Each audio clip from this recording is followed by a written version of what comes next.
Hi, I'm Alex, and I'm 24 years old. Years old and employed as a life's marketing been quite simple for me to understand. I rented a little apartment until recently.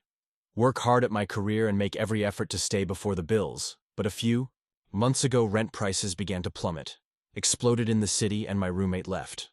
On me, and all of a sudden I was submerged in costs I was unable to pay at that time. Austin, my friend, intervened and asked, "Why not come over here for a little? My parental approval is guaranteed." I didn't even Austin has been like a brother to me. But first, I've played on the same field since college.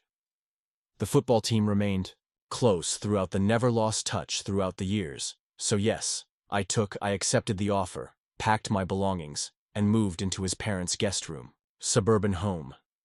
His father was barely constantly on the go and traveling for work, even if his mother was present. I recognized Carolyn's name from back when she would come get Austin following practice. She consistently carried oneself in this understated beauty, blonde piercing blue eyes and hair, the type of assurance that attracted attention. But when I moved in, I hadn't seen her in years. I assumed she would greet me politely and continue living her life. It turns out that I was visiting Austin. I was there on my second day. Was out, and I was preparing in the kitchen. Carolyn entered the coffee shop wearing this robe of silky gray that hardly touched her knees. Her hair remained wet as if I tried after getting out of the shower. She looked, but not to stare. "Gorgeous. Morning," she remarked nonchalantly, as if another day went by. "And I was hoping you hadn't gone." Yet, she said, a package of ornaments was present in the she desired to relocate from the garage to the attic. Yet she couldn't lift it since it was too heavy. I nodded to myself and replied, "Sure, I'll give me a hand." We went to the garage. I played, even though the box wasn't very hefty. Regardless, I followed her up the stairs. As we arrived at the attic, she turned at the door and gave me this kind grin. "I'll act like you're simply aiding," she said. But the manner in which it's soft with that tiny curl to the something, felt like the border of her lips. Otherwise, as we both understood, moving a box wasn't the only thing at stake. There had been a subtle change between us. I simply gave it to her without saying anything. Box as we arrived at the summit. But I couldn't get that smile out of my head. Austin returned home later that evening, and we had dinner, and everything seemed normal. Saw a ridiculous action movie, and continued to chuckle as usual. I can still remember that attic moment. Her tone, her eyes, and the manner she had stated it maintained replaying in my mind the following morning. She requested assistance once more. Seemingly her bedroom's curtain rod had arrived.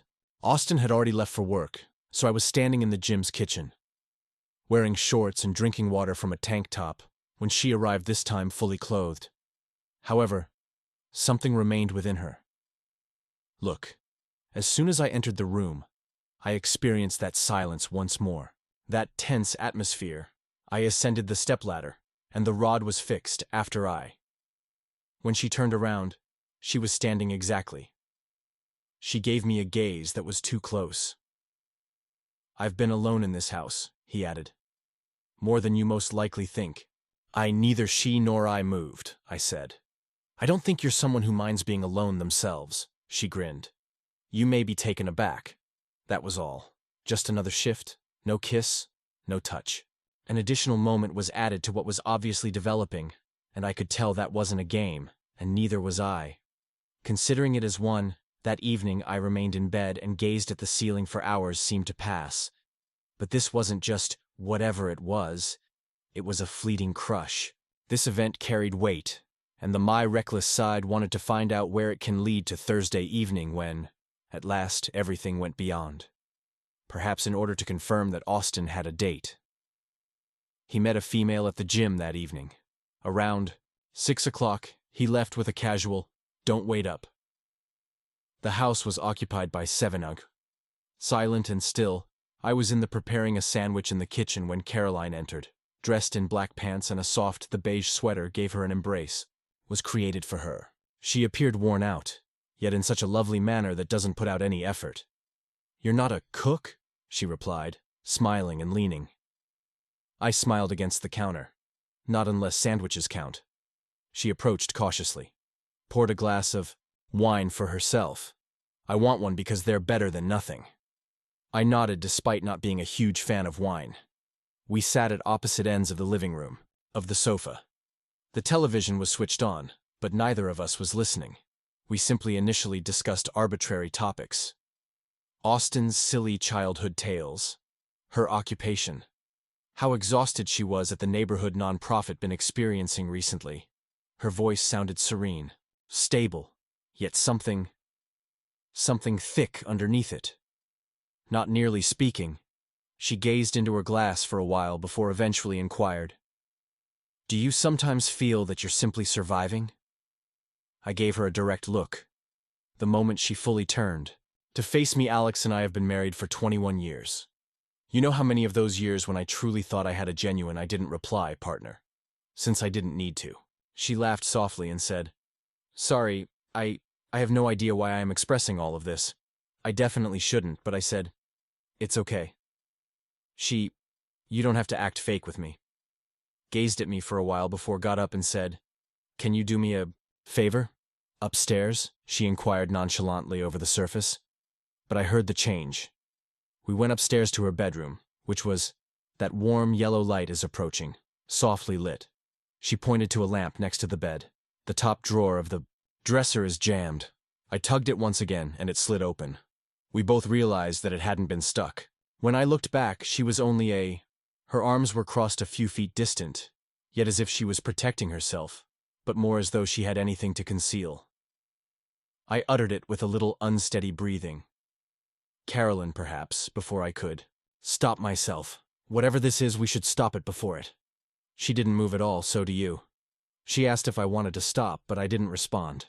She moved closer since I'm not sure we stood there with hardly any contact, but I could feel the heat between us. The weight of everything was lifted off her skin. She kissed me while we were silent. It wasn't hurried, messy, or crazy. It was deliberate and slow, and when I gave her a kiss in return, not holding back. I simply allowed it to happen without question. She stroked her hands over my arms, and mine found her waist. She softly drew me over to the bed. But she stopped, her fingertips delicately resting on my... "I'm not drunk," she muttered against Alex's chest. "I understand exactly what I am. Therefore, I'm not confused. I know I told her, and I do too." Didn't say anything more following that. Everything changed. At night, and it wasn't some careless behavior regarding sex. Error brought on by wine or idleness. It was intentional, intense, and constructed. She had been buried under routine for years, beneath a silent, loveless marriage. Additionally, it was dangerous for me. Unlike I slid out of all I had ever felt, barefoot strolling in her room at 2:20 a.m. down the corridor as if I hadn't just crossed a line from which I was unable to return. Austen's door was still in the house. Closed. I felt like I was running. I slept down in the guest bed for a mile, looked at the ceiling, and realized unexpected understanding that I didn't feel bad about already considering when it will happen. Again. Didn't require much time for this interaction between us to establish a pattern. Initially, it was little details. Fleeting looks across the cleaning hands in the kitchen while passing above the salt. But below those tiny moments was a burdensome secret, sufficient to defy gravity. We were proficient in Caroline always maintained her composure while concealing it. Always in charge. But Austen II left the house, even if just briefly that calmness waned, and mine did too, after a week or two following that initial evening. Austen had to be at work late, and I recall the "I'm making tea," Caroline texted me. "Would you like some that indicate he's gone?"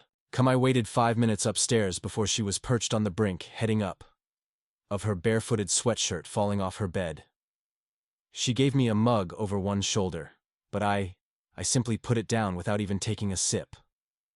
The bedside table. Anne gave her a kiss. We didn't chat a lot on those evenings. Perhaps that deepened the feeling.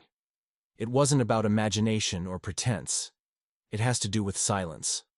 About the relief of being noticed at last. Without needing to provide an explanation.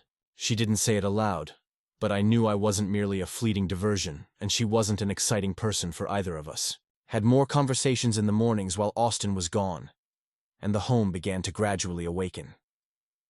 We would sit at the kitchen table when we woke up. My foot would touch mine beneath the table as if nothing had occurred. The night before, we discussed novels, politics, and her charitable endeavors, and I was enthralled with her, but it wasn't simple. The guilt was always beneath the surface. The surface one evening following our visit to Once More, they lay together on her side, just observing me as though she was attempting to recall every feature of my face that I've never having carried out such a task before, she said quietly, and I nodded. And I'm not. She paused and muttered, I'm ashamed, but I am. I asked, what are you afraid of? She said, how easy it is. And it was. That's why it was so risky, no? This tug between us is the only drama, no games.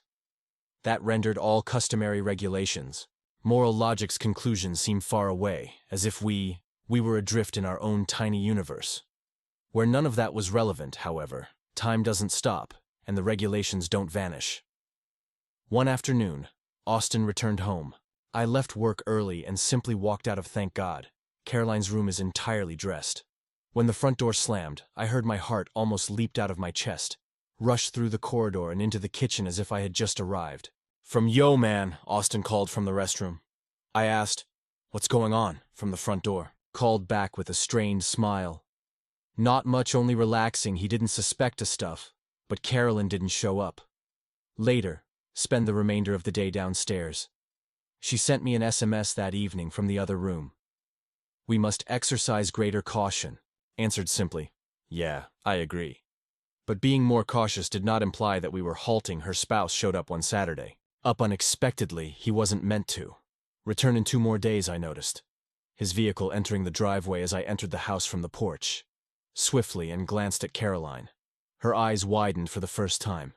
Appeared truly afraid, and we remained silent. All night long, and for 3 complete days when we weren't together. And throughout, something struck me during those 3 days.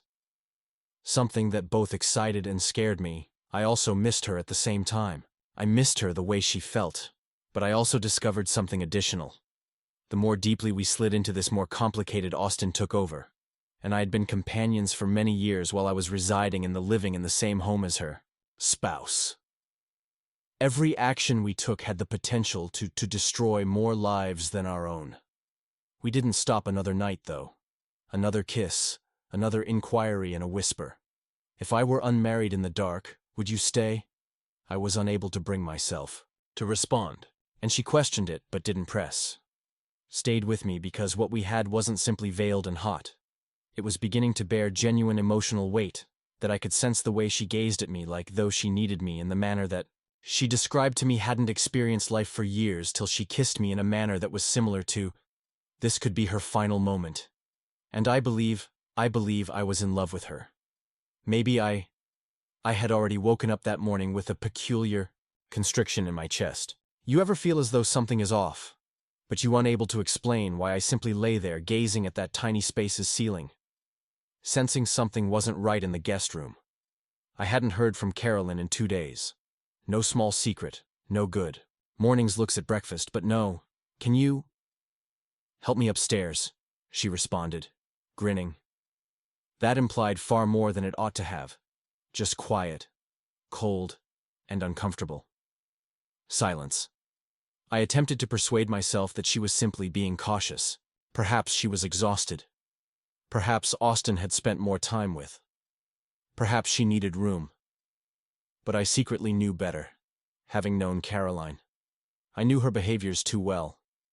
Her facial expressions and the manner she acted were all right, even if they weren't.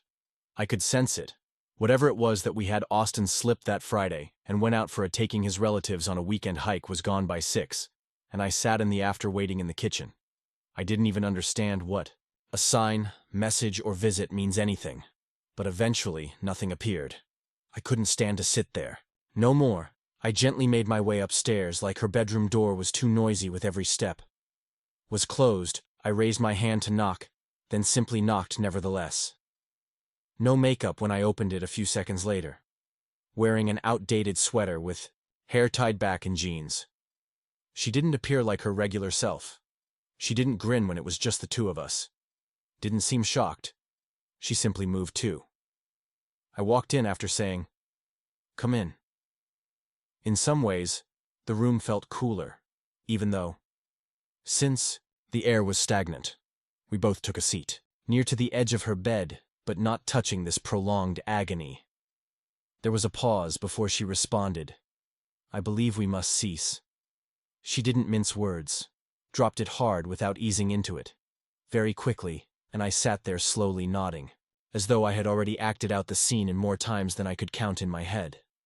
"Since I knew," I said in a low voice. I assumed Carolyn was looking down at her hands, fingers intertwining as though she attempting to maintain her sense of reality. She warned that someone will be harmed. Gently. And it won't be just us. I understand. I truly did tell her. But knowing didn't lessen the pain she felt. Continued, speaking as if she had to everything prior to her losing the courage to "I was not seeking this, Alex. Thus, I wasn't expecting it. I turned to face it because I didn't plan it. I didn't either." She took a shaky breath. "I probably care more about you than I ought to," she added in a quiet voice. "But you know, we're playing with fire here.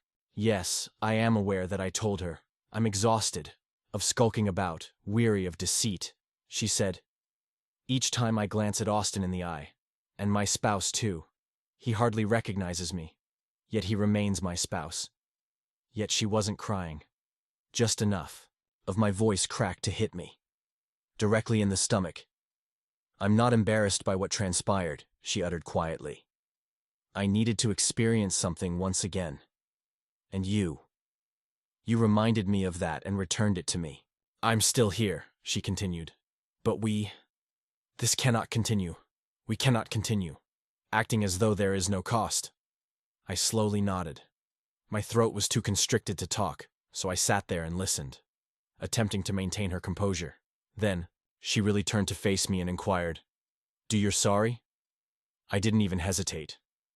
She gave a little nod, her eyes gentle. "Good, because I just don't. Wish to put a stop to this before it becomes something sour, before we're discovered, before all that is struck is destroyed.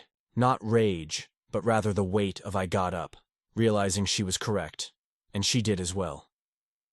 We moved in the direction of the door. She opened it sideways without moving. Immediately out of the way of her hand seemed to be trying to touch my face, grasp my hand or utter some words. However, she made no promises to me. "Anything?" she said, to which I answered, "If you ever remember this, and don't look back with guilt, remind yourself of what I swear." I swallowed hard, and then I left without saying goodbye or exchanging a last look.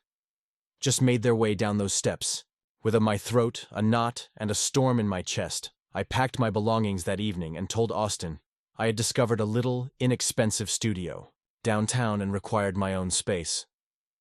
Once more, perhaps he didn't ask many questions. He suspected that perhaps he didn't want to. She is aware that I moved out the following morning, was absent when I departed, and just like that it had ended or was meant to. It has been nearly a year. If you're counting, it's 11 months and change. I hadn't heard from her or seen her. Nothing since the morning I went on a walk. I went out carrying my backpack over my shoulder, and my heart broke in two. Initially, I find myself thinking about her at someone with an odd song on the radio, the same blonde person passing me on the street, but eventually it simply turned into a faint background hum, still delicate enough to act as though I was no longer listening for it. I'd moved on, at least superficially, received my more freelance work in their own apartment. Customers dated a few individuals here and there, but nothing significant So one Saturday afternoon, I was stranded. Entered this tiny eatery that I had never had time to kill prior to AI. I ordered a black coffee for the meeting. I flipped through my phone. Then I heard it. But please pardon me. Alex and I were aware that I had looked up. She was Carolyn, and not much had changed. A bit more worn out around the eyes, such as she had been somewhat burdened by life, yet she still possessed that gentle, serene grace. I will never forget the assurance she wore. A lengthy coat of beige over a black hair pushed back in that turtleneck effortless manner that I used to much admire. "Well," I responded, getting up too quickly. "Hey, hello," she repeated, smiling hesitantly. She said, "Mind if I sit?" And I gestured to Naturally, the chair across from me. She folded her hands and put her purse down. There was a long pause on her lap, not uncomfortable, but I didn't anticipate. "Same here," she responded. "If I ever run into you," I answered. "I had no idea you had come to. I normally don't go to this part of town." Looked down and remarked, "My office had a team. Something close by." She turned back to face me. "You look great. Thank you again." She paused and glanced out the window. "I've considered sending you more texts. I've heard that more times than I can count." Seems to have muttered in a whisper, and she glanced at I immediately gave her eyes a serious look, was still sharp and hadn't changed at all. Possessed with that silent profundity that continuously gave me the impression that she was heterosexual. I meant what I stated at the time through myself. She went on in a quiet voice. I said. "I didn't regret any of it either," she said, leaning slightly in. Even softer. "I haven't moved in yet." I'm leaning back in my seat a bit. What to say because the reality was evident. She brought everything rushing back. Not only the attraction between us, but also the warmth. But that link is the one that never truly faded. "How are things going?" She smiled when I asked at home, but perhaps it didn't reach her eyes. Even worse, I slowly nodded, and Austin she inquired as if she were feeling bad about, he still doesn't even say his name. "Have a hint. He occasionally mentions you. Inquires about your activities since that strike." I looked away, more difficult than I thought I would. "Yes, I do think about him." She took her out of her coat pocket. After a brief pause, the phone slipped. There was a message on the table across from the screen was typed. "But no one's." I looked at it when I got home tomorrow, not with fear, yet with a deeper dimension, appreciation. "I've attempted to move on from her memory," said in a voice that was hardly audible. "Tried to forget you, yet it remains." I looked, Alex, and I don't think it ever left. Her directly in the eyes, just as we had a chilly cup of coffee while sitting in front of us and the world that continues to exist around us. However, it seemed as though time had paused once more as before, and then I stated, "If we follow this path once again, we never did. Therefore, we can't lie to ourselves." Her response was, "That's what made it real." When I couldn't sleep that night, I paced my apartment that I had been waiting for something to prevent me, for whatever reason. From when my phone buzzed at 11:05 p.m., it was from her, but I didn't respond until noon tomorrow. However, when she answered the door, I went to was wearing pants and a basic pullover. She remained silent and wore her hair loose. Simply looked at me as I entered. Shut the door after myself. And just like that we had returned. No lengthy statements. Made-up fantasies. Just two individuals with trying to let go. And perhaps in the back of my mind, I didn't want to say goodbye.